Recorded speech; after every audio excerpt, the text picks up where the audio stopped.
Baik, Assalamualaikum warahmatullahi wabarakatuh. Jadi, selamat datang di Premier Class OSN KIPA SMP. Jadi, di sini aku bakal bahas tentang serba-serbi OSN. Jadi, jelasin OSN itu gimana, terus lomba lanjutannya nanti setelah OSN itu bagaimana, terus juga reference book yang bisa digunakan untuk belajar, study tips, terus juga tips saat ujian, dan juga mungkin nanti di akhir ada kayak sharing-sharing tentang pengalaman aku selama ikutin OSN ya. Jadi pertama-tama kenalin, namaku Askana Mirza Maulana Irfani, ya biasanya dipanggil Aska. Aku sekarang kelas 12 di MAN 2 Kota Malang. Untuk prestasi yang aku raih selama berkarir di dunia Olimpiade, mungkin yang pertama aku mendapatkan medali perunggu di OSN IPA SMP tahun 2019 di Yogyakarta. Lalu yang kedua aku mendapatkan medali emas di KSN Fisika di SMA tahun 2021 itu online. Juga dapat medali perak OSN Astronomi SMA tahun 2022 itu online juga. Lalu aku juga sebagai awardee beasiswa Indonesia Maju program persiapan S1 luar negeri angkatan 2. Mungkin itu ya yang bisa aku kenalkan dari diriku. Selanjutnya ke topik yang kita pertama yaitu apa sih itu OSN? Jadi OSN itu adalah akronim dari Olimpiade Sains Nasional. Nah, Olimpiade Sains Nasional atau OSN itu diselenggarakan oleh Puspresnas di bawah Kemendikbudristek. Jadi yang ikut OSN itu dari setiap jenjang itu ada dari SD, SMP, dan SMA. Dan kegiatan ini itu pertama kali diselenggarakan itu pada tahun 2002 atas kesuksesannya Indonesia sebagai tuan rumah penyelenggara AIPO pada tahun itu. AIPO itu International Physics Olympiad.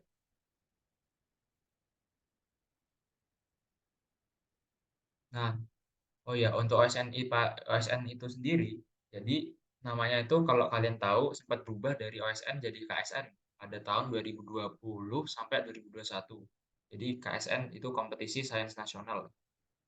Dan pada tahun 2022 dan seterusnya itu sudah kembali lagi menjadi OSN atau Olimpiade Sains Nasional. Jadi untuk pada tahun ini, tahun 2023, bidang yang diujikan, kalau itu SD ada matematika dan IPA, SMP itu ada matematika, IPA, dan IPS.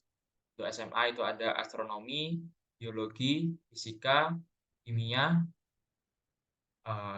geografi, ada 9 ya, geografi, informatika, ekonomi, informatika, kebumian. Jadi ada 9 untuk yang SMA. Nah, sebenarnya pada tahun 2008 itu OSN IPA SMP itu nggak ada. Jadi OSN di tahun 2008 itu ada matematika, fisika, biologi. Itu awalnya. Awalnya pertama kali diselenggarakan OSN SMP itu mata pelajarannya 3. Matematika, fisika, biologi. Namun di 2008 ditambahkan bidang astronomi. Jadi ada 4 bidang. Matematika, fisika, biologi, astronomi. Tapi setelah itu, 1 tahun berikutnya, pada 2009, bidang astronomi kembali ditiadakan di jenjang SMP. Nah, baru kemudian pada tahun 2010 itu baru ditambahkan bidang IPS. Jadi nanti ada 4, matematika, fisika, biologi, dan IPS. Dan pada tahun 2015, fisika dan biologi untuk OSN IPA SMP digabung menjadi IPA. Jadi sampai saat ini bidang OSN IPA SMP itu bidang OSN SMP itu ada 3, yaitu matematika, IPA, dan IPS. Dan untuk tahapan-tahapan OSN sendiri kan ada banyak ya. Jadi yang pertama tentu kompetisi tingkat sekolah, jadi Olimpiade Sains tingkat sekolah atau biasanya OSNS. Jadi itu bertujuan untuk menyaring siswa untuk menjadi perwakilan sekolah yang nanti akan bertanding di OSNK atau Olimpiade Sains Nasional Kabupaten. Kemudian nanti dari OSNK disaring ke OSNP, Olimpiade Sains Nasional Provinsi, kemudian baru terakhir di OSN atau Olimpiade Sains Nasional. Nah, setelah dari Olimpiade Sains Nasional itu biasanya untuk OSN-OSN itu atau bidang-bidang tertentu ada lanjutan ke OSI atau Olimpiade Sains Internasional. Yang kebetulan karena yang dibahas di sini adalah OSN IPA SMP, jadi lanjutan dari OSN IPA SMP itu di tingkat internasional itu namanya IJSO atau International Junior Science Olympiad. Nah, jadi nanti itu para medalis yang udah dapat medali ya, para medalis OSN IPA itu kan 30. Nah, 30-30-nya itu akan, mengikuti sebuah pelatnas atau training center, kalau waktu tahunku nyebutnya training center gitu. Jadi di situ akan diseleksi lagi untuk menentukan, delegasi Indonesia pada, Olimpiade Sains Internasional atau IJSO ini. Nah, jadi, untuk training center atau pelatnasnya itu kalau IJSO ada 3 tahap. Jadi tahap pertama itu diikuti oleh semua medalis, jadi 30 orang. Tahap kedua itu biasanya tinggal 15 orang atau 12 orang. Dan yang terakhir tahap ketiga itu ya biasanya tinggal ya tim yang akan melaju di babak internasional atau di IJSO-nya, biasanya 6 orang. Jadi perlu diketahui untuk IJSO sendiri itu pertama kali diadakan di Jakarta, Indonesia pada tahun 2004. Yaitu IJSO itu adalah, kompetisi sains internasional untuk murid berumur maksimal 15 tahun, jadi 15 tahun ke bawah.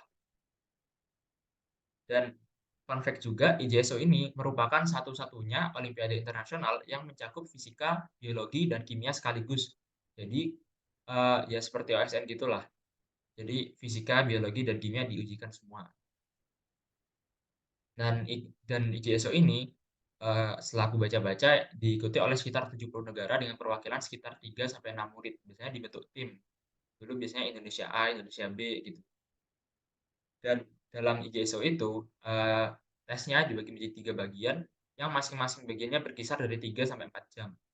Jadi, sesi teori itu ada 2, yaitu MCQ atau multiple choice question, ya pilihan gitu, dan ada theoretical part-nya.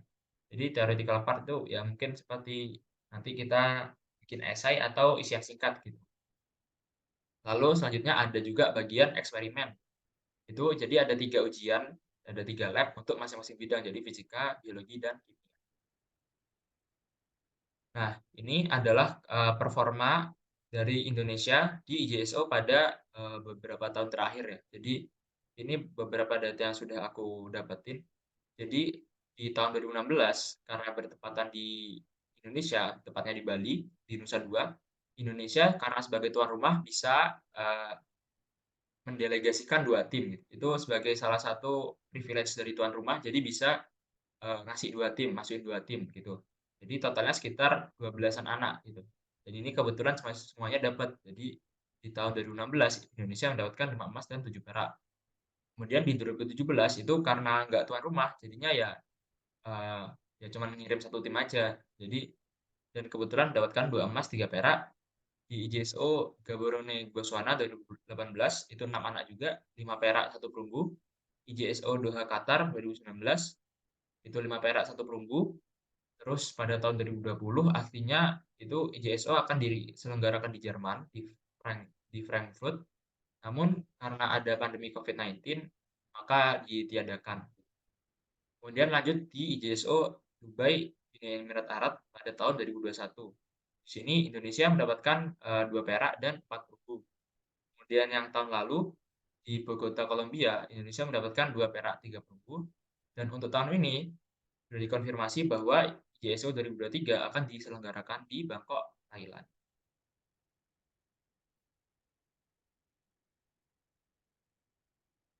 Nah, kemudian materi-materi apa aja sih yang biasanya diujikan? Nah, ini aku cantumin silabus materi OSN IPA SMP ya. Mungkin untuk lebih lengkapnya bisa kalian cek di websitenya Puspresnas. Di situ juga sudah lengkap tentang silabus sama juknis itu ada semua di situ. Jadi yang pertama tentu tentang besaran, satuan, dan pengukuran. Nah dari di sini kita tuh ya belajar tentang besaran pokok, besaran turunan, terus alat ukur, macam-macam alat ukur, ketidakpastian, satuan internasional, SI gitu. Jadi ini merupakan salah satu bab penting karena ya kan biasanya kalau di fisika itu satuan sangat mempengaruhi segalanya gitu kan. Nah, yang kedua ada zat dan kalor ya mungkin nanti akan belajar tentang ini ada kimia-kimianya gitu sih. Nah, atom, unsur, perubahan kimia, perubahan fisis gitu kan.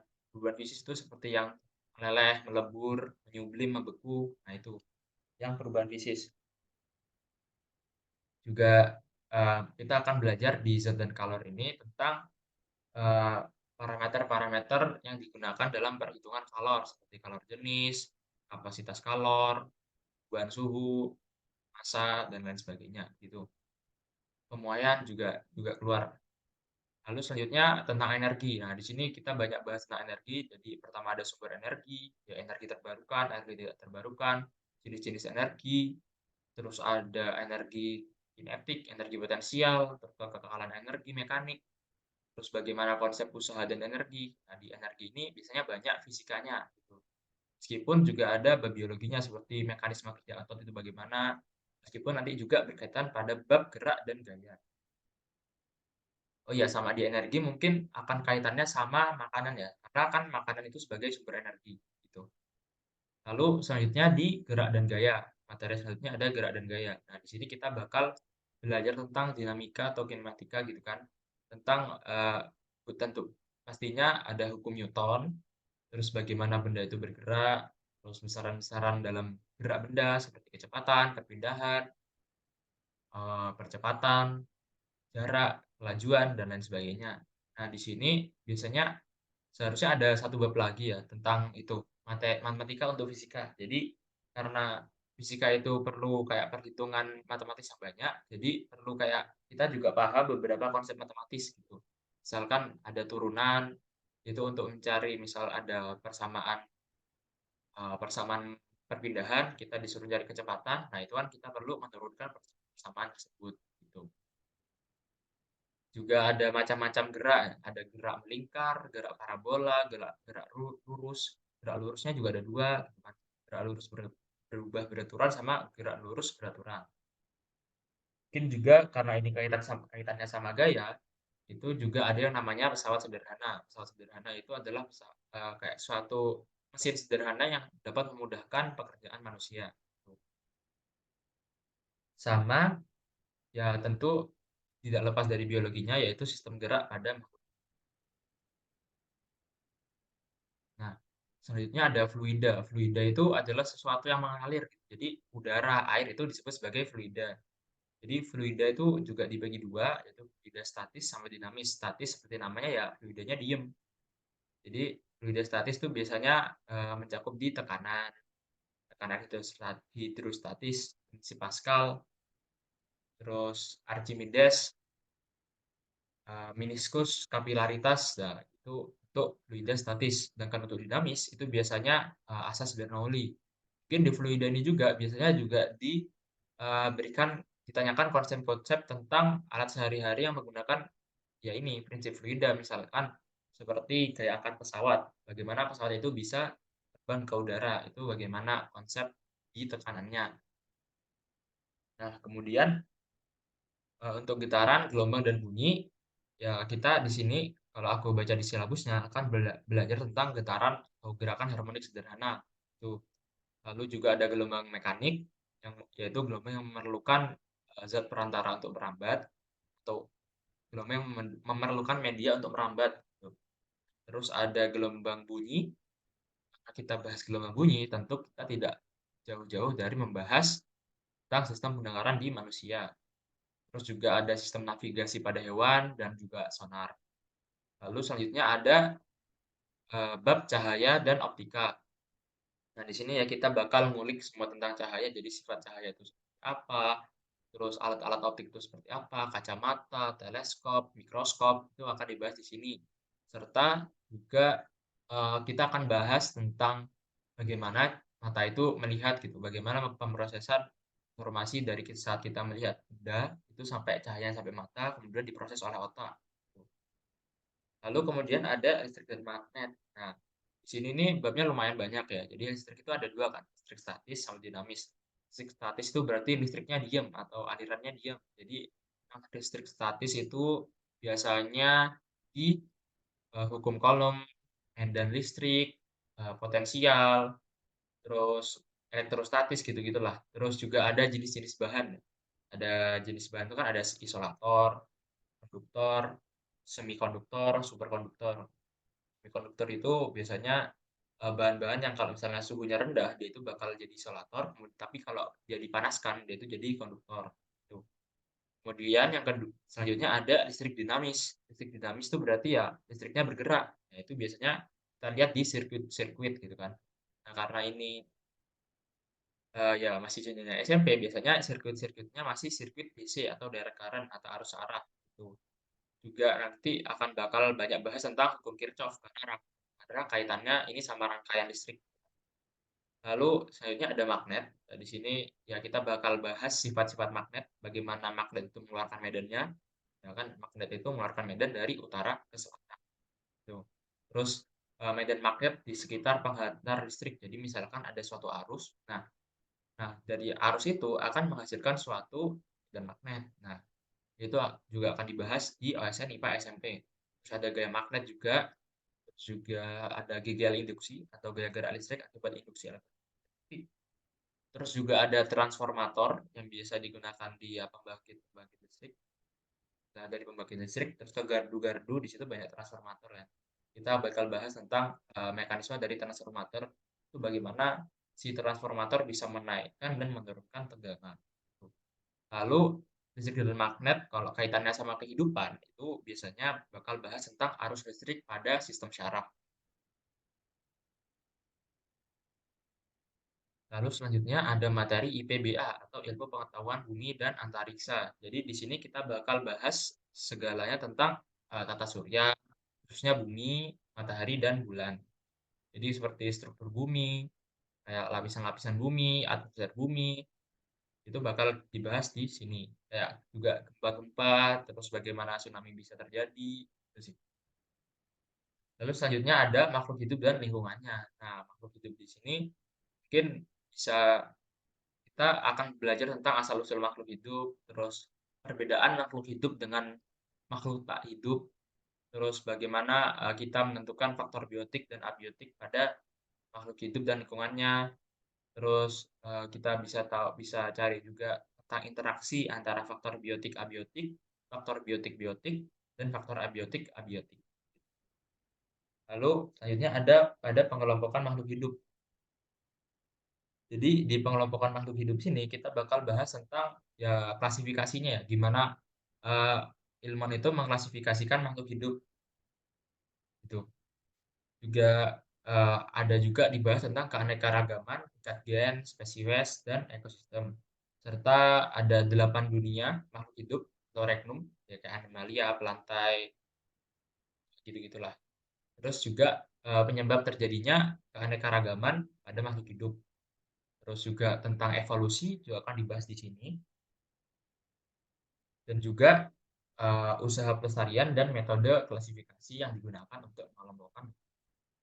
Selanjutnya ada organisasi kehidupan. Nah, organisasi kehidupan ini biasanya kita bakal bahas tentang sel, ya kayak struktur dan fungsi selnya, ini organel apa, fungsinya apa gitu. Terus juga ada transportasi dalam sel, itu bagaimana. Terus juga eh, perbedaan struktur dari sel hewan, sel tumbuhan, sama sel bakteri, prokariot ya, sel bakteri itu. Kemudian konsep tingkatan organisasi kehidupan, mulai dari sel, jaringan, organ, sistem organ, individu. Untuk organisasi selanjutnya, seperti populasi komunitas, itu akan dibahas di bab ekologi. Nah, di ekologi kita bakal belajar juga tentang siklus biogeokimia, misalkan daur nitrogen, daur air, gitu. Serta beberapa masalah lingkungan, seperti masalah pemanasan global, ya banjir, dan lain sebagainya gitu kan. Lalu selanjutnya ada struktur dan fungsi tumbuhan. Di sini ya tentu kita bakal bahas segalanya tentang tumbuhan gitu kan. Jadi kayak mulai dari sel tumbuhan itu seperti apa, jaringan tumbuhan itu apa saja, organ tumbuhan itu apa, bagaimana cara kerjanya, dan bagaimana semua organ itu bersinergi untuk menjalankan kehidupan dari tumbuhan itu sendiri. Setelah tidak lupa, kita juga bakal bahas tentang hama dan juga penyakit yang biasanya menyerang pada tumbuhan. Gitu. Lalu selanjutnya ada sel, jaringan, dan organ. Di sini ya kita bakal bahas banyak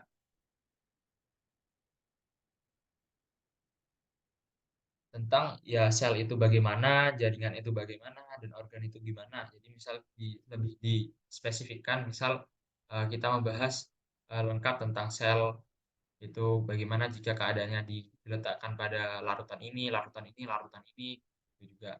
terus jaringan itu bagaimana bagaimana jaringan akan bersinergi membentuk suatu yang namanya organ, gitu. Kemudian ada sistem-sistem pada manusia dan hewan. Jadi di sini kita bakal bahas semua tentang, sistem organ pada manusia seperti pencernaan, ekskresi, pernapasan, gerak, imun, reproduksi, peredaran darah, syaraf, sistem indera, homeostatis, terus juga itu kelainan dan penyakit juga akan dibahas pada, bab ini. Lalu ada pewarisan sifat. Nah, di sini atau genetik ya.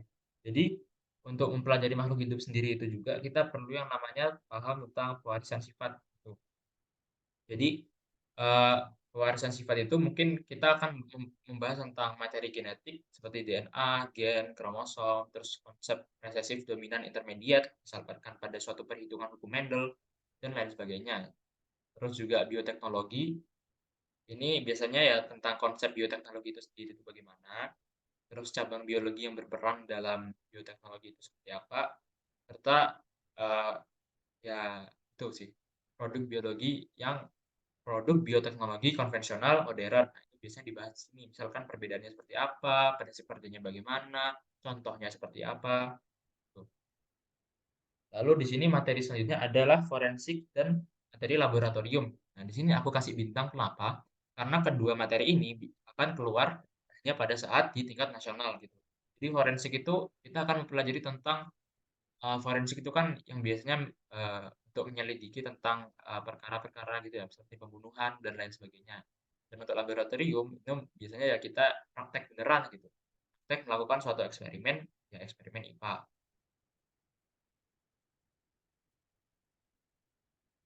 Nah, di sini untuk belajar dulu aku biasanya untuk biologi menggunakan buku ini, Suju sama Campbell. Nah, Suju atau Sukses Juara Olimpiade Biologi ini yang, punyanya Bu Dewi Kumalasari, itu menurutku adalah buku yang enak dibaca selain karena dia itu ringkas, dia itu lengkap tapi ringkas gitu loh. Jadi kita belajarnya juga tidak bertele-tele. Tapi tetap saja, karena dia ringkas, itu misalkan kita ingin mendapatkan konsep yang sangat mendalam, itu di buku ini kurang, gitu. Juga di buku Suju itu juga ada, pembahasan tentang soal-soal olimpiade biologi. Jadi kayak saat belajar pakai buku Suju itu, ya enak aja, ringkas, jadi mudah dihafal, kan biologi itu kan banyak membaca sama menghafal. Nah, kemudian untuk melengkapi pengetahuanku di Suju, aku baca Campbell. Nah, Campbell ini juga digunakan sih di SMA, kalau nggak salah ya. Jadi Campbell itu ya buku buku kuliah sebenarnya. Jadi Campbell itu sudah terkenal juga sih dalam ranah Olimpiade untuk sebagai sumber belajar biologi. Selain karena dia lengkap, dia itu juga menjelaskan proses-proses yang terjadi secara rinci. Jadi aku dulu belajarnya konsep dasarnya aku belajar dari Suju, atau konsep-konsep seperti ringkasan-ringkasan yang aku belajar di Suju. Kemudian untuk melengkapi pengetahuanku, aku akan belajar lebih dalam di Campbell.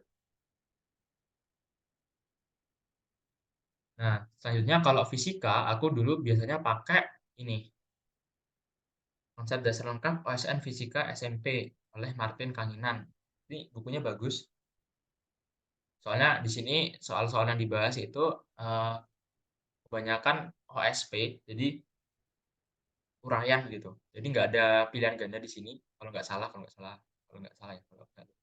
Jadi di sini tuh soal-soalnya ya dikasih soal, terus di bawahnya itu ada pembahasannya. Jadi akan sangat mengasah proses berpikir kita untuk mendalami fisika. Jadi ini buku yang sangat aku rekomendasikan. Kemudian juga bisa juga belajar dari buku fisika dasar. Ini buku kuliah juga dari Halliday, Resnick ini, dan juga ini Gian Colli. Ini hampir sama keduanya. Dia akan membahas tentang ya konsep-konsep dasar fisika itu seperti apa, gitu. Ya, fisika dasar gitu lah.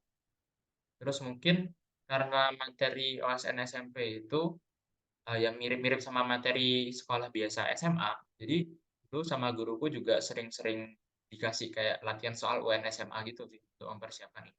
Meskipun pada akhirnya kita juga perlu belajar ya pakai buku-buku ini untuk melengkapi konsep-konsep yang tidak akan kita dapat di SMA, konsep-konsep yang lebih dalam seperti itu. Itu sih untuk referensi buku yang biasanya aku pakai untuk mempersiapkan OSN di tingkat SMP. Nah, selanjutnya, study tips atau gimana caranya kita belajar, gitu kan. Nah, yang pertama tentu karena kita bahasnya ini adalah OSN IPA, jadi yang pertama harus kita lakukan adalah kita tuh harus sukai IPA itu sendiri itu bagaimana. Nah, kalau misal kita belum tahu atau kita belum suka IPA, kita harus cari cara atau cari alasan biar kita suka. Misalkan, aku dulu sih gini, kalau aku bisa belajar IPA, aku bisa tahu kenapa hal ini bisa terjadi. Jadi pada mulanya tuh aku diajak sama orang tuaku ke pasar malam gitu kan. Terus lihat wahana yang namanya tong setan. Tong setan tuh yang sepeda motor ditong terus muter-muter gitu. Nah, itu aku anehnya, loh itu kok sepeda motornya bisa nggak jatuh? Itu rasa ingin tahu itu yang membuatku bisa kayak mau mendalami bidang ini atau IPA atau lebih spesifiknya fisika gitu kan. Jadi kalian tuh kayak perlu apa ya, menemukan suatu hal dari IPA yang bisa membuat kalian suka ke IPA itu sendiri. Lalu karena kita juga ini mempersiapkan untuk kompetisi, itu baca buku itu suatu hal yang penting ya. Jadi terkhususnya untuk biologi. Biologi itu kita perlu banyak banget baca buku atau referensi.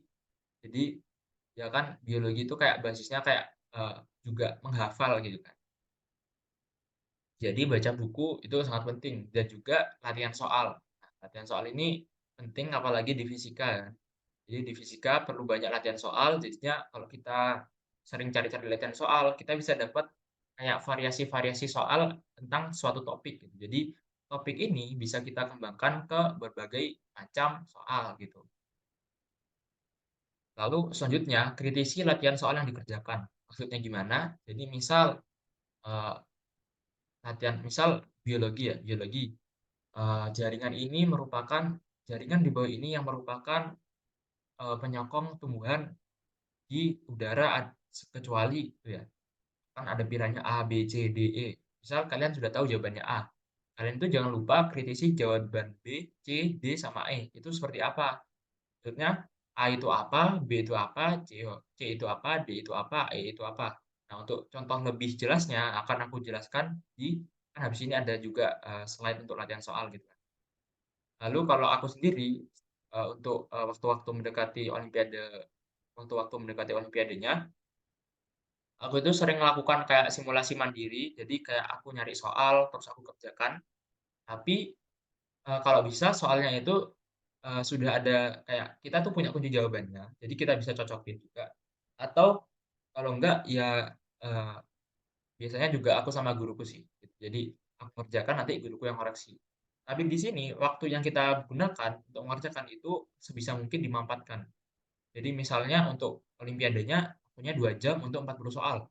Nah, guruku itu biasanya ngasih ke aku 40 soal 1 jam, gitu. Jadi dengan latihan, kita mengerjakan dengan waktu yang dimampatkan, kita tuh bisa kayak latihan untuk mengerjakan seefisien mungkin gitu kan. Jadi, misal di lomba sebenarnya, misalkan kita ngerjakan mungkin 1 jam lebih 15 menit, nah sisa 45 menitnya bisa kita gunakan untuk mengoreksi dari pekerjaan yang sudah kita lakukan. Lalu juga, menariknya IPA itu, jadi kita itu bisa mengaitkan hal-hal yang kita pelajari dengan peristiwa yang ada di kehidupan kita sehari-hari, gitu. Jadi misal ada roda menggelinding. Nah, roda itu nggak bisa ngelinding gitu sih, kok nggak lurus saja jalannya. Nah, itu kenapa? Ya karena ada gaya gesek, gitu. Terus kenapa, dinamo di sepeda itu bisa kita kayu nanti bisa bikin lampu kita menyala. Oh, ternyata itu adalah konversi dari energi gerak ke energi listrik, gitu. Ya, jadi kayak sering-sering kaitkan peristiwa sehari-hari dengan apa yang sudah kita pelajari. Misal, kita juga bisa lihat air di daun talas, kenapa kok air di daun talas bisa gitu? Oh ternyata ada zat lilinnya, seperti itu. Nah, sedangkan untuk di ujian itu sendiri, tentu yang pertama kali harus kita lakukan adalah baca soal dengan teliti dan seksama. Nah, ini yang penting.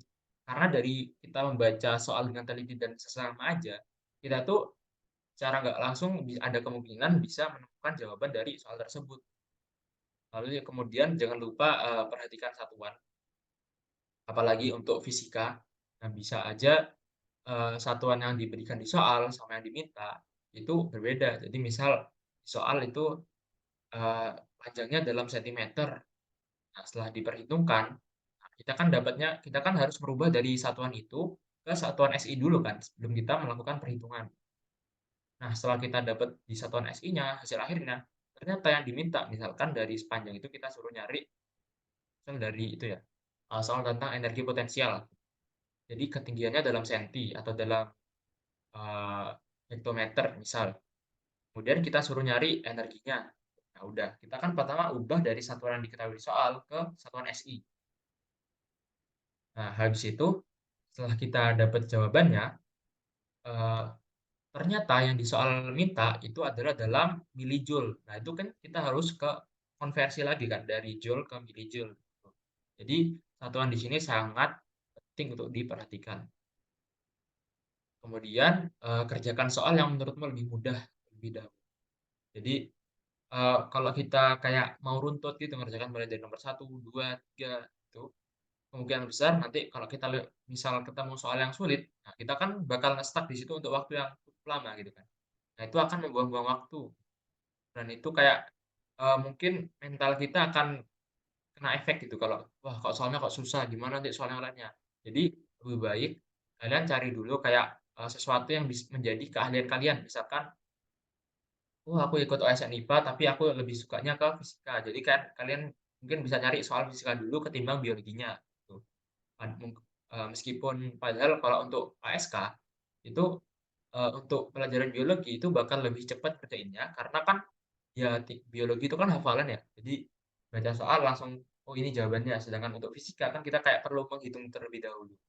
Tapi itu kembali lagi disesuaikan ke kemampuan atau, eee, kesukaan tiap anak gitu. Nah, kemudian untuk soal hitungan, tipsnya adalah usahakan kalau kamu udah dapat hasil akhir, kalian coba hitung lagi, itu misalkan, sudah dapat hasil akhir, kalian coba hitung lagi dengan angka yang sama, kalian apakah mendapatkan hasil akhir yang sama atau tidak. Nah, itu untuk meminimalisir kesalahan dalam, perhitungan, gitu sih. Jadi misal kalian sudah hitung, hitung lagi, terus hasilnya sama, oh ya udah benar berarti, hitunganku nggak salah. Nah, tapi kalau misal kita sudah hitung, sudah dapat hasil akhir, terus kita hitung lagi, loh kok hasilnya beda? Itu kita bisa coba hitung lagi sekali atau kita kayak nyari ketidaktelitian kita di mana. Karena kan emang kan, udah bisa ngerjakan, cuman karena nggak teliti jadinya salah. Nah, ini kayak contoh soal ya, untuk fisika. Pada suhu berapakah temperatur Raamur dan Fahrenheit menunjukkan angka yang sama? Dibacanya dari 0 derajat, min 40 derajat, min 6,4 derajat, dan min 25, lanjut ke cara penyelesaiannya ya. Nah, jadi pertama-tama kita harus perhatikan baik-baik yang diminta di soal, Raamur dan Fahrenheit. Seperti yang kita tahu, Reaumur itu untuk titik didih air itu pada 80 derajat Reaumur, sedangkan titik lebur air pada 0 derajat. Sedangkan Fahrenheit untuk titik didih air pada 212 derajat Fahrenheit, titik lebur air pada 32 derajat. Nah, setelah itu kita bisa menggunakan perbandingan untuk menemukan jawaban yang diminta di soal gitu. Jadi misalkan untuk suhu yang diminta kita misalkan X derajat. Jadi biasanya aku gambar dulu sih, kayak gambar, termometernya gini, ini Reaumur, ini Fahrenheit, eh, ini anggap aja F ya. Nanti di sini aku tulis dulu titik didih air berapa, nih 80, ini 0, ini 212, ini 32. Misalkan, untuk yang diminta adalah X. Jadi caraku yaitu jadi 212 dikurangi 32 bagi X dikurangi 32 itu harus sama dengan 80 dikurangi 0 per X dikurangi 0, gini. Nah, dan itu kita pakai, konsep aljabar biasa, di sini aku sama-sama bagi 20, jadi tinggal 9 dan 4, kemudian aku kalikan ke samping jadi 9X sama dengan 4X min 128. 0,5x sama dengan min 128, dapat x-nya adalah min 25. Jawabannya yang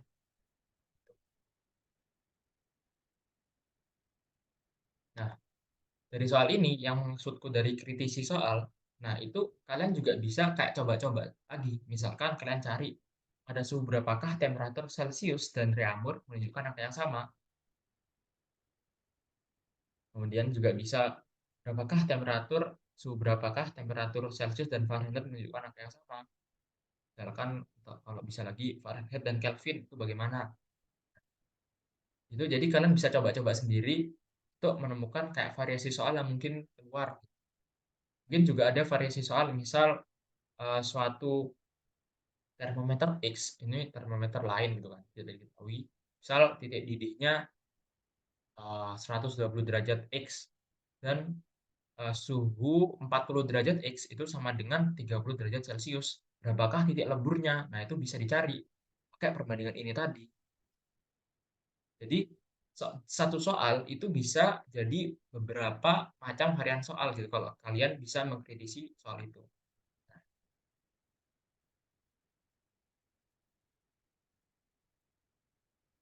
Selanjutnya, ini untuk contoh soal biologi. Jaringan yang hanya dapat ditemukan pada tumbuhan. Nah, di sini kita perlu eh, memperhatikan kata kuncinya, yaitu hanya. Jadi, karena ditemukan hanya, maka otomatis jaringan ini tidak ditemukan di tumbuhan selain di air.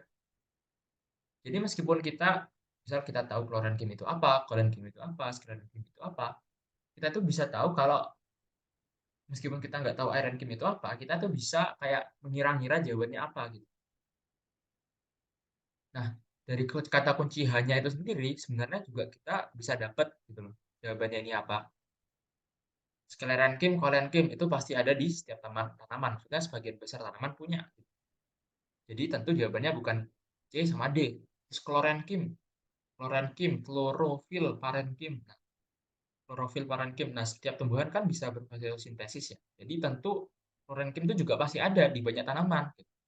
Jadi karena B, C, D itu tidak mungkin, ya pasti jawabannya A. Itu.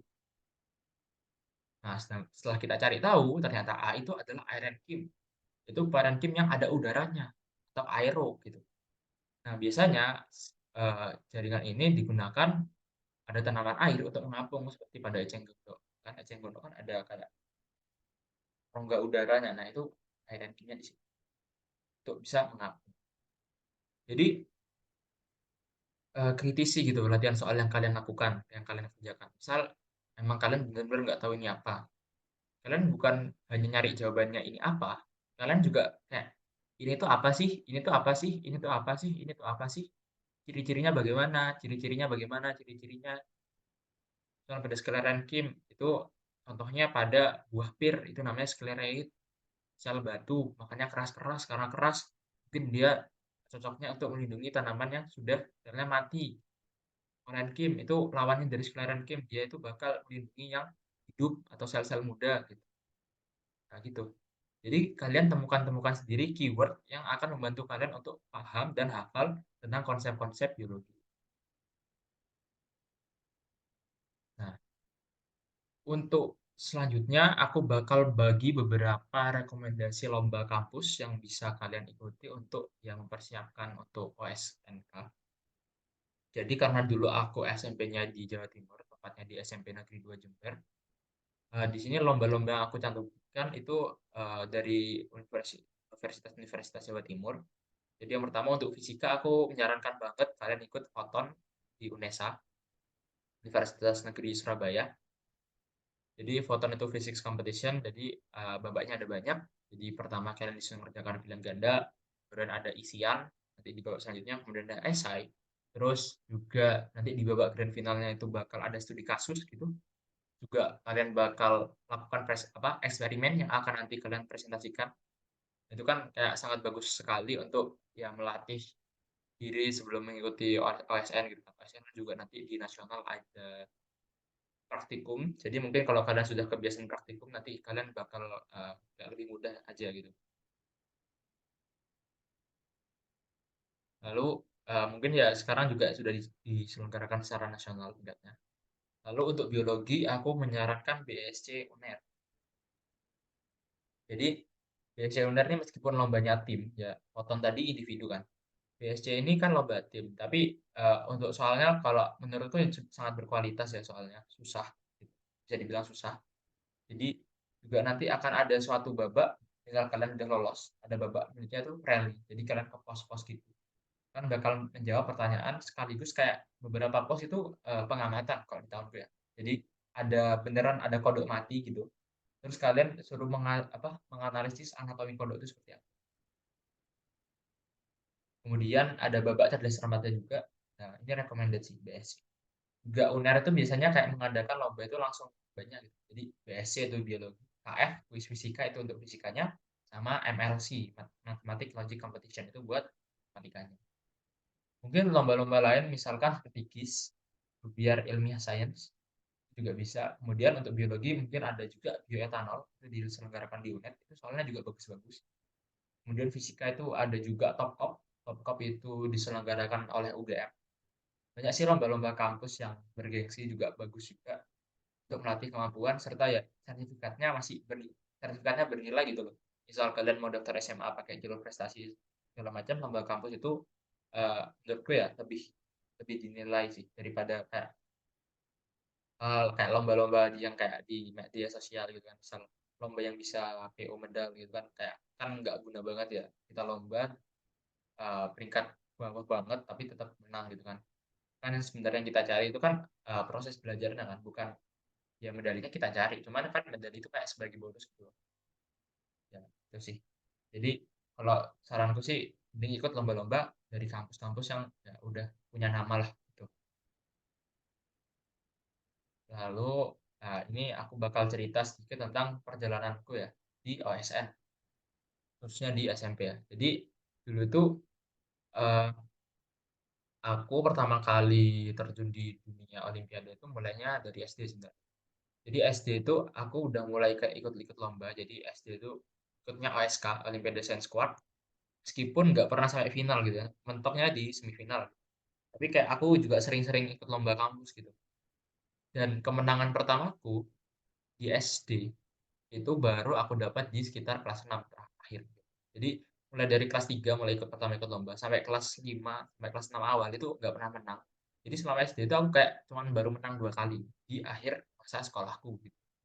Kemudian aku masuk di SMP ya. SMP ini sekolahku di SMP 2 Jember ini pada tahunku itu cukup terkenal kan untuk Olimpiade IPA-nya. Jadi kakak kelasku juga eh, menang di OSN gitu-gitu kan. Dan jadi kayak cukup ketat lah saingannya. Jadi awalnya karena aku masuk di SMP 2, itu teman-temanku juga kayak pada emang juga suka ya bergelut di dunia olim juga gitulah. Nah, jadi pada awalnya itu misal ada lomba gitu, yang ditawari tuh temanku. Jadi misal itu kayak membuatku kayak apa ya, kayak minder awal. Jadi ada lomba gini, partnernya kan eh, sebuah cerita. Jadi waktu itu mau ada lomba di Jombang, dia tuh tim 3 orang, matematika, fisika, biologi gitu kan. Nah, kebetulan kak kelasku yang fisika ini itu sekarang waktu itu sedang pelatnas buat IJSO juga. Tuh. Jadi kekurangan slot buat orang fisika. Nah, yang ditawari untuk join ke tim ini yang udah matematikanya bagus, biologinya bagus, yang sama ini kelas 3 dua-duanya. Itu temanku kelas 1 juga, kelas 1 SMP juga sama kakak kelasku kelas 2. Nah, itu yang ditawari untuk ya kayak dites lagi keduanya buat join salah satu yang bisa ikut ke timnya kelas-kelas 3 itu. Nah, itu aku tuh nggak diajak. Nah, dari situ aku kok nggak diajak gitu kan. Terus juga temanku yang diajak itu bilang gitu, "Kak, kamu mending biologi kah? Fisika biar aku aja." Bilangnya gitu. Nah, ya udah dari situ tuh aku kayak kan aku sukanya fisika kan. Dari situ, oh ya udah sih aku pindah biologi aja, aku pindah biologi. Tapi tetap malam itu aku mesti selalu ke guruku gitu kan. Ke guru fisikaku yang kebetulan dan aku bersyukur banget rumahnya itu ada di perumahan yang sama dengan rumahku. Jadi kayak aku bisa bolak-balik sana deket gitu, buat belajar. Ya udah singkat cerita, tiba pada saat buat seleksi sekolah. buat seleksi sekolah, aku kagetnya malah aku yang kepilih untuk mewakili sekolahku. Nah, pada tahunku itu, setiap sekolah itu cuma satu perwakilannya gitu kan. Nah, ya udah, aku kayak agak, apa ya, kaget sama ya seneng, kaget, tapi juga takut gitu kan. Soalnya kan ya kayak tradisinya sekolahku itu kan, dapatnya bagus terus gitu, maksudnya hasilnya bagus terus. Nah, ya udah kayak aku akhirnya kayak hampir setiap hari ke rumah guruku, di sekolah juga gak ikut pelajaran, tapi ikut, pembinaan dari guruku gitu, kayak juga sampai nangis-nangis juga gitu waktu itu, ya diajari soalnya nggak bisa-bisa gitu kan. Nah, akhirnya alhamdulillah lolos dari kabupaten gitu, dari kabupaten ke provinsi gitu kan. Itu peringkat 2. Kemudian dari provinsi ke nasional, nah ini aku lolosnya kalau kalian bisa lihat di sini, bagian sini, itu bener-bener kayak pojok banget di perwakilan provinsi. Jadi kan untuk di tahunku itu kayak pertama dipilih passing grade dulu, berapa, terus, kemudian setiap provinsi akan mau mengirimkan perwakilan provinsi 2 gitu. Jadi ini hitungannya kan aku perwakilan provinsi kedua dari Jawa Timur. Jadi kayak aku tuh bener-bener ya anak terakhir yang lolos dari Jawa Timur untuk di bidang IPA. Nah, ini adalah beberapa foto saat di Padang. Itu OSN 2018 itu di Padang. Nah, di Padang ini kita pakai baju adat buat malam budaya gitu kan. Nanti juga biasanya diajak kayak tur di sini kebetulan ke tempat apa namanya, TNI gitu sih. Nah, di sana aku bagian tembak gitu kan. Ya ini seru lah intinya. Nah, pas di OSN Padang itu karena apa ya, aku juga, merasa kurang banget itu emang pas di Padang itu. Aku eksperimen nggak bisa, ngerjakan soal nggak bisa, kayak frustasi banget sih pas ngerjakan soal di Padang itu, kayak bener-bener nggak bisa gitu. Jadi bahkan pas tes itu, aku saking nggak bisanya sampai tidur aku. Karena ya emang nggak bisa, mau gimana lagi gitu. Tapi anehnya pas pengumuman itu, aku kayak berharap banget gitu. Padahal sudah tahu nggak bisa, tapi tetap berharap gitu. Nah, ya akhirnya ya emang nggak dapet gitu. Nah, itu aku nangis sih. Nah, kemudian, di tahun berikutnya di 2009, nah ini yang pas di Padang nih, delegasinya Jawa Timur. Nah, kemudian pas, tahun selanjutnya 2019, nah itu ya kita mulai lagi seleksi sekolah, mulai dari awal sih, kayak aku kayak memperbaiki motivasiku gimana, belajar lebih giat lagi, dan tentunya karena sudah kelas 8, sudah kayak setahun lebih, eee, ya belajar tentang IPA aja gitu kan, jadi kayak aku merasa kayak lebih siap gitu sih. Jadi dan alhamdulillah di kabupatennya aku dapat, dapat peringkat 1, terus lanjut ke provinsi gitu kan. Terus di provinsi ke nasional itu aku alhamdulillah dapat, peringkat 16 di passing grade nasional. Nah ini ada, biasanya kalau dari provinsi ke nasional itu, ada kayak pelatda atau pelatihan daerah gitu dari masing-masing provinsi gitu kan. Nah ini, untuk kontingen Jawa Timur yang akan bertanding di OSN 2019 waktu itu di Yogyakarta. Nah aku itu yang ini. Nah, ini ada matematika, IPA, IPS, sama ini juga ada SD-nya juga gitu. Jadi ya seru sih ketemu teman baru, tentu juga relasi gitu kan. Jadi, setelah dapat dari Platda ini sih kan banyak relasinya, jadi nanti di OSN itu kan kita kayak kumpulnya biasanya per provinsi juga kan, kayak main-main gitu kan. Juga nanti bakal juga ngaruh banget nih kalau pas di SMA, nanti pasti ketemunya itu-itu lagi gitu. Kayak, wah ketemu lagi. Nah ini alhamdulillah di tingkat nasional, aku dapat perunggu dan aku kayak nggak apa, kayak seneng banget sih dapat perunggu gitu. Meskipun ada temanku gitu kayak dapat perunggu, "Wah, sih aku perunggu padahal aku bisa," gitu. Cuman ya perunggu itu ini kayak medali OSN pertama aku sih emang. Jadi kayak bener-bener bahagia banget sih. Akhirnya kayak mulai dari SD, oh ya SD itu aku ikut OSN juga, kecamatan. Kan dulu SD kecamatan, kabupaten, provinsi, nasional. Nah, tapi kecamatan aja itu aku peringkat 6. Jadi ini kayak benar-benar ya kayak pencapaian kayak aku sangat bangga banget sih waktu dapat medali perunggu gitu. Terus lanjut seperti yang aku bilang tadi, medalis-medalisnya tadi akan, 30 medalis tadi akan dibawa untuk pelatnas gitu, pelatihan nasional atau training center. Nah ini 30 orang aku dan teman-temanku yang lain. Ini ada pelatnas tahap 1 nih, masih 30 orang. Tempatnya di hotel Sunny Rosa di Bandung. Jadi ya juga pengajarnya dari ITB, UI gitu. Jadi kita anak SMA anak SMP diajar sama dosen-dosen ITB sama UI gitu.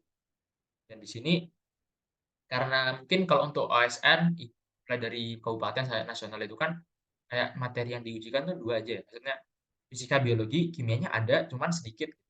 Nah, kalau di Pelatnas ini kayak bener-bener rata gitu, fisika, biologi, kimianya itu, eee, diujikan semua. Jadi di Pelatnas ini bener-bener aku kayak kesusahan banget, apalagi masalah kimia gitu. Juga karena kayak setiap Pelatnas itu kan kayak tes tes tes terus gitu ya. Jadi kayak hampir, setiap hari itu ada tesnya gitu, ada tes harian, juga ada tes mingguan gitu kan. Untuk ya ranking siapa-siapa yang bisa lolos ke tahap selanjutnya. Nah ini pas ya tahap satu masih rame ini aku. Nah, kemudian alhamdulillah, aku ya lolos gitu loh ke tahap kedua. Tahap kedua itu berlangsung selama 1 bulan, yang tadi itu cuma 2 minggu, ini 1 bulan di hotel Haris Bandung. Jadi, kalian kalau misalnya lolos ke tahap 2 biasanya biasanya itu akan, kalau di tahunku tuh ya, jadi setahun 1 bulan itu tinggal di hotel gitu. Jadi mulai sarapan, makan siang, makan malam tuh makan makanan hotel, kan enak gitu kan. Terus hotelnya juga kan bagus gitu. Nah ini tahap duanya gitu kan, dapat baju, juga dapat jas lab, terus juga ada namanya ya, di Iskana Mirza gitu, keren gitu kan. Nah, ini untuk tahap 2 aku. Juga nanti kalau di tahap 2 itu bakal banyak juga, praktek. Prakteknya itu datang langsung ke ITB gitu. Jadi di sini, ini tuh praktek kimia nih, praktek titrasi kalau nggak salah ini. Jadi kalian bakal diajari tentang praktek-praktek itu. Terus kalau biologi itu biasanya praktek, hemasitometer. Itu ngitung, jumlah sel darah, terus juga bakal megang mencet, mencet tuh tikus itu loh, juga bakal eksperimen gitu. Nah, terus juga kalau di pelatnas 2 kalau udah pelatnas 2 enaknya itu, kalian tuh bakal ya ada sesi main keluarnya gitu loh, kan 4 mingguan. Jadi 3 minggu itu ada sesi keluarnya gitu. Nah, ini kebetulan pas outbound gitu, ada outbound ke daerah Lembang, Lembang, ya Lembang, gitu. Sama outbound lainnya tuh ke Trans Studio Bandung, lumayan kan, enak jalan-jalan gitu. Nah, di sini kebetulan 15 kan, 15 yang lolos ke tahap 2, nanti ke tahap 3 itu 6. Nah, sayangnya kayak, kesulitanku masih tetap sama, yaitu di bidang kimia gitu. Kan kalau di tahap 2 itu setiap minggu kayak udah dikasih tahu rankingnya gitu. Sama kalau di tahap satu kan, nggak dikasih tahu rankingmu berapa. Di tahap 2 itu setiap minggu bakal ada kayak weekly rankingnya gitu. Siap mapel lah. Oh, ada mapel sama overall gitu. Nah, kalau mapel alhamdulillah kalau untuk biologi itu aku masuk ya. Masuk ke top 3, ada top 3 nomor 6 gitu. Fisika juga pernah nomor 6 gitu. Cuma emang kimia nggak pernah masuk, jadi di overall rank juga nggak pernah masuk. Cuma ya emang gara-gara kimianya aku masih nggak bisa banget sih. Nah ya udah sih. Setelah itu setelah 1 bulan ada kayak pengumuman gitu kan, pengumuman yang lolos ke tahap 3 ya sayangnya aku nggak lolos, itu aku nangis banget. Terus itu langsung pada saat itu juga setelah acaranya berakhir aku tuh langsung pulang, padahal biasanya orang-orang tuh pada besok. Nah itu aku karena nangis, langsung ayahku ngajak aku pulang, ya udah pulang. Nah itu bukunya temanku yang lolos P3, atas 3, itu kebawa ke aku gitu. Jadi kayak ketukar gitu. Jadi Cambridge kan dikasih kan di Pelatnas 2 kita juga dikasih buku 3. Pelatnas 1 kita dikasih 2 buku kimia, kayak Mencang, jilid 1 jilid 2. Di Pelatnas 2 dapat tambahan buku Campbell 3, tiga-tiganya, 3 jilid itu. Kemudian sama Giancoli 2 jilid gitu. Nah, Campbell ini salah satu jilidnya kayak ketukar sama temanku. Jadi aku punya jilid 1, jilid 2, temanku jilid 1, jilid 3 gitu. Jadi nanti jadi akhirnya sampai rumah terus aku kirimkan juga ke. Nah, ini setelah itu ya lulus SMP, aku gabung di MAN 2 Kota Malang. Alhamdulillah pada kelas 10 aku dapat medali emas di fisika. Ya, ya kayak nggak nyangka banget sih sebenarnya dapat emas, apalagi di fisika, terus juga kelas 10 juga kan. Terus kayak ini benar-benar kayak emas pertama fisika untuk di sekolahku. Juga aku juga baru kelas 10, itu kan kayak aku juga kaget banget. Jadi awalnya setelah aku kayak nggak pede itu sih sama eksperimenku kan ada eksperimennya juga ya meskipun kayak cuma analisis data. Jadi karena online juga kan itu kayak aku kacau banget kayaknya eksperimenku. Mungkin kayaknya ketolong sama teori sih. Terus pas pengumumannya perak selesai itu sudah pada pesimis semua gitu, kayak temanku juga bilang, "Alah kan, eee, nanti aja tahun depan sama aku," gitu. Terus gak nyangka ternyata pas emas dibacakan, ya aku emas 5 ini kebetulan. Itu ada nama aku, langsung seneng banget gitu. Terus, habisnya dapat medali, ya ikut pelatnas kan, pelatnas. Nah, bedanya SMP sama SMA, pelatnasnya itu kalau fisika, itu dia itu bakal bisa kayak ngundang peserta dari tahun lalu. Misalkan ada tahun lalu pesertanya udah lulus pelatnas 2, kan kalau udah lolos pelatnas 2 dan nggak emas, itu kalau sudah lolos pelatnas 2 sama kalau udah lolos pelatnas 2 itu bakal otomatis bisa masuk ke pelatnas 1 di tahun selanjutnya. Terus juga kalau udah medali emas kan juga nggak boleh ikut lagi kan. Nah, aku sayangnya nggak lolos ke pelatnas 2 dan aku sudah dapat emas, di tahun 2022 aku nggak bisa ikut lagi fisika, gitu. Nah, dari situ aku kayak, aku udah selesai dong karirku di sini, maksudnya olimpiade buat OSN sudah selesai dong berarti. Nah, setelah itu, aku dapat kabar kalau OSN-nya itu untuk kabupaten kuotanya ditambah jadi 5 gitu kan. Kan dulu tahunku cuma 3, saya per sekolah 3 per apel. Nah, pada tahun 2022 ternyata jadi 5 gitu kan. Ya udah setelah itu aku kayak memberanikan diri sih ikut astronomi. Kan hitung-hitungannya juga, apa ya, deket lah sama fisika gitu kan. Nah, ya banyak sih tantangannya mulai awal kayak mulai belajar benar-benar hal baru, apalagi OSK-nya udah deket dan alhamdulillah kayak lolos ke seleksi sekolah gitu kan. Terus ya banyak banyak belajar banget sih, apalagi di teorinya, kan aku kayak, sukanya kayak ngitung doang gitu kan. Apalagi, eee, bener-bener kayak aku ngerjakan astronomi itu aku nyari fisikanya doang gitu. Soalnya ya aku bisanya fisika gitu. Jadi aku ngerjakannya bener-bener fisikanya doang gitu, awalnya. Ya udah ngerjakan, terus nanti ternyata alhamdulillah lolos ke provinsi. Di provinsi itu aku juga mulai mulai baca kayak skenarium dan lain sebagainya. Kemudian ya alhamdulillah lolos lagi ke tingkat nasional.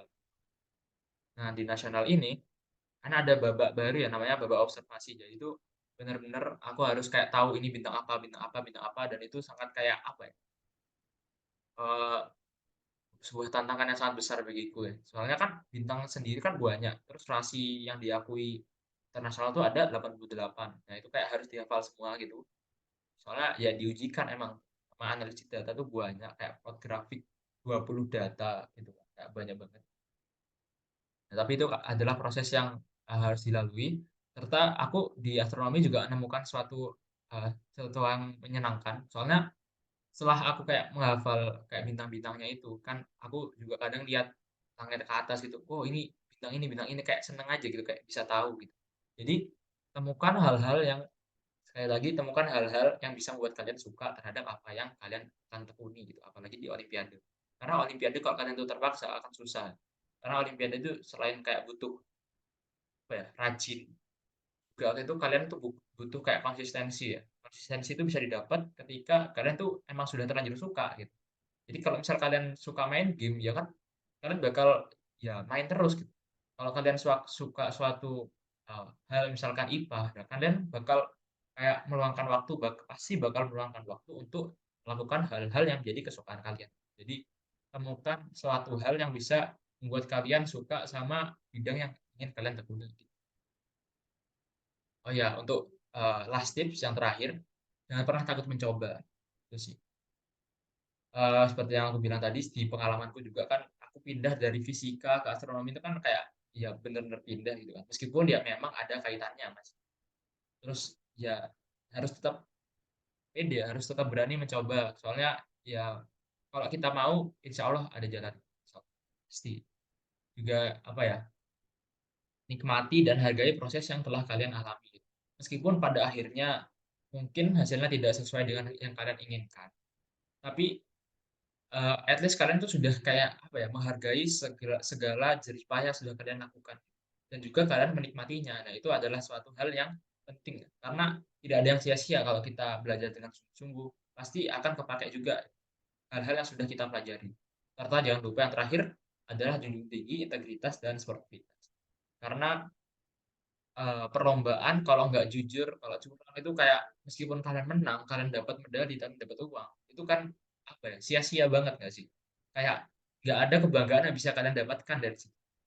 Mungkin kalian dapat pengakuan dari orang lain, tapi apa kalian, nggak malu gitu sama diri kalian sendiri? Kayak, apa ya, ini tuh sebenarnya bukan pure hasil kerja saya gitu, juga bakal akan jadi suatu beban gitu kalau misalkan kalian menang suatu lomba, terus dapat hadiah, dapat medali, terus kalian akibat dari karena menang lomba itu kalian bisa dapat, misal kalian tiba-tiba dari menang lomba itu kalian dapat beasiswa ini, tapi kalian lombanya itu nggak jujur. Nah, itu kan bakal kebawa terus kan rasa nggak enaknya dalam hati. Nah, maka dari itu kayak, junjung tinggi selalu integritas dan seperti mungkin itu saja sih yang bisa aku sampaikan di kesempatan premier kelas kali ini. Good luck ya semuanya buat OSNK-nya. Eee, sekali lagi mohon maaf, bila ada kesalahan kata dan kekurangan dalam ucapan maupun hal-hal yang lainnya. Sekian dari aku. Assalamualaikum warahmatullahi wabarakatuh.